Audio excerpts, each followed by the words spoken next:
If you use some of Austin's more popular parks, there's a good chance you've seen personal trainers out there teaching classes. Well, a few years ago, the city of Austin considered charging those trainers a permit fee to use the parks for their business, but the city backed away from that idea.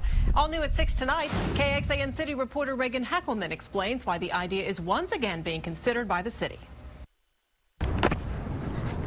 Allie Davidson makes her living getting people fit. Her office, Austin Parks. Austin's trying to become the fittest city in America, and the reason why we are so fit is because we have access to such great parks and outdoor facilities. Davidson is not happy with a plan making its way through Austin's Parks and Recreation Department. That plan requires trainers like her to pay the city for a permit to use city parks. I think that's really going to, hinder our movement towards being the fittest city, and ultimately it's going to come back to the consumer. They're going to end up having to pay more.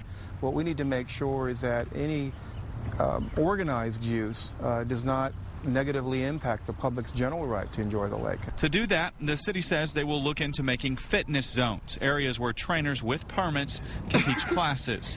No word on how much the permits will cost. $500 per year was a number thrown around in the past by the city. Some users of Austin's parks are split on the move to require permits. If they don't want to pay the money, then they can just do it at their own place instead of using public property.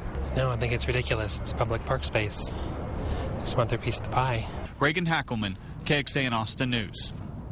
Dog trainers who use public parks and businesses who use Town Lake would also be affected by any new permit rules. The Parks Department will hold a public meeting over requiring those permits, and that meeting will be on October the 4th from 6 to 8 at the Emma Barrientos Mexican American Cultural Center.